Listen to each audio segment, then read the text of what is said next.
একটি দুটি নয়, ভারতের 49টি গণমাধ্যমে বাংলাদেশ নিয়ে ভুয়া খবর প্রচার হচ্ছে। দর্শক, এই খবরটি দিয়েছে যুগান্তর। রিউমার স্ক্যানারের প্রতিবেদনের উপর ভিত্তি করে এই খবরটি এসছে যে ভারতের 49টি গণমাধ্যমে বাংলাদেশ নিয়ে ভুয়া খবর প্রচার। তার মানে দর্শক বুঝতে পারছেন, একটা সর্বগ্রাসী তাদের তৎপরতা যে এই ভুয়া খবর ছড়িয়ে এমন একটি পরিস্থিতি তৈরি করতে হবে যাতে একটা যুদ্ধ একটা পরিস্থিতি এবং আন্তর্জাতিক রাজনীতিকে যাতে তারা প্রভাবিত করতে পারে বাংলাদেশের বিরুদ্ধে। দর্শক, তেমনটাই হচ্ছে যে এখানে বলা হচ্ছে যে বাংলাদেশের অভ্যন্তরীণ যে অস্থিরতা, বাংলাদেশের যে রাজনৈতিক পট পরিবর্তন, ভারতও ব্যাপক প্রতিক্রিয়ার জন্ম দেয়। আওয়ামী লীগ সরকারের পতনের পর ভারতীয় গণমাধ্যমগুলোতে বাংলাদেশের বিষয় নিয়ে ছড়ানো হচ্ছে একের পর এক গুজব। রিউমার স্ক্যানার টিমের অনুসন্ধান, রাষ্ট্র ক্ষমতার পট পরিবর্তনের পর 12ই আগস্ট থেকে 5ই ডিসেম্বর পর্যন্ত ভারতীয় গণমাধ্যমে প্রচারিত অন্তত 13টি ভুয়া খবর পাওয়া গেছে। 13টি এমন ভুয়া খবর প্রচারের তালিকায় ভারতের অন্তত 49টি গণমাধ্যমের নাম উঠে এসেছে। তার মানে 13টা যে ভুয়া খবর তারা একযোগে 49টি গণমাধ্যমে প্রচার করেছে। এর মধ্যে রিপাবলিক বাংলা সর্বাধিক 5টি গুজব প্রচার করেছে। দর্শক, শুধু প্রচার না, আমি বলবো যে এটার সংখ্যাটা কমই। প্রতিদিনই আছে বাংলাদেশ নিয়ে ভুয়া খবর এবং ভুয়া বিশ্লেষণ। কেন মাত্র 5টির কথা বললো আমি বুঝলাম না।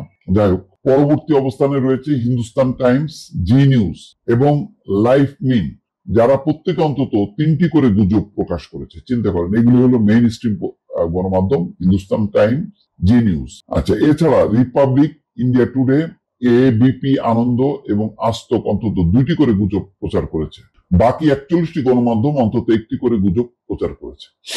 এসব গুজবের মধ্যে ছিল শেখ হাসিনার পদত্যাগের পর তার নামে ভুয়া খোলা চিঠি, মুসলিম ব্যক্তির নিখোঁজ পুত্রের সন্ধানে মানববন্ধন করার ভিডিওকে হিন্দু ব্যক্তির দাবিতে প্রচার, ডক্টর মোহাম্মদ ইউনূসের আইসিইউতে ভর্তি হওয়ার ভুয়া খবর, বাংলাদেশে নিষিদ্ধ জঙ্গি সংগঠনগুলোর উপর নিষেধাজ্ঞা তুলে নেওয়ার ভিত্তিহীন দাবি, ট্রাম্পের বিজয়ের পর ডক্টর ইউনূসের ফ্রান্সে পালিয়ে যাওয়ার ভুয়া খবর, পাকিস্তানি জাহাজের মাধ্যমে অস্ত্র আনার মিথ্যা দাবি, নিহত আইনজীবী সাইফুল ইসলামকে চিন্ময় কৃষ্ণের আইনজীবী হিসেবে প্রচার, বাংলাদেশে ভারতীয় চ্যানেল বন্ধ হওয়ার গুজব, বাংলাদেশে মুসলিমদের হামলায় হিন্দু মন্দিরে প্রতিমা ভাঙচুরের দাবিতে ভারতে প্রতিমা বিসর্জনের ভিডিও প্রচার, শ্যামলী পরিবহনের বাসে হামলার মিথ্যা তথ্য, চিন্ময় কৃষ্ণের আইনজীবীর উপর হামলার ভুয়া দাবি এবং বাংলাদেশে জঙ্গি হামলা হতে পারে জানিয়ে যুক্তরাজ্য ভ্রমণ সতর্কতা জারির বিভ্রান্তিকর খবর। এর মধ্যে আশ্চর্য ব্যাপার যে চিন্ময় কৃষ্ণের যে আইনজীবীর উপর হামলার কারণে তিনি জামিন আবেদন করতে পারেন, এই খবর একাধিকবার প্রচার করা হয়েছে। 5ই আগস্ট ক্ষমতাচ্যুত হয়ে ভারতে আশ্রয় নেওয়ার পর শেখ হাসিনা দিল্লি থেকে জনগণের উদ্দেশ্যে একটি খোলা চিঠি দিয়েছেন এবং ওই চিঠিতে তার ক্ষমতাচ্যুত হওয়ার জন্য যুক্তরাষ্ট্রকে দায়ী করেছেন দাবিতে ভারতীয় গণমাধ্যমে একটি তথ্য ছড়িয়ে পড়ে। তবে জানা যায় শেখ হাসিনা এমন কোনো চিঠি দেননি। তার মানে শেখ হাসিনার নামেও এমন সব গুজব রটাচ্ছে যাতে আসলে বাংলাদেশ আসামির কাঠগড়ায় দাঁড় করানো, এটি হচ্ছে মূল কথা। রিউমার স্ক্যানারের অনুসন্ধানে উঠে আসে এই চিঠিটি প্রথমে ফেসবুকে ছড়িয়ে পড়ে এবং পরবর্তীতে ভারতের আগরতলা ভিত্তিক দৈনিক ত্রিপুরা ভবিষ্যৎ পত্রিকার প্রিন্ট সংস্করণে তারিখ সহ প্রকাশ করা হয়। এরপর ওই পত্রিকার স্ক্রিনশটটি সামাজিক যোগাযোগ মাধ্যমে ব্যাপকভাবে শেয়ার হতে থাকে এবং পরবর্তীতে ভারতের এবং বাংলাদেশের কয়েকটি গণমাধ্যমেও এটি প্রচারিত হয়। দর্শক, এই হচ্ছে অবস্থা।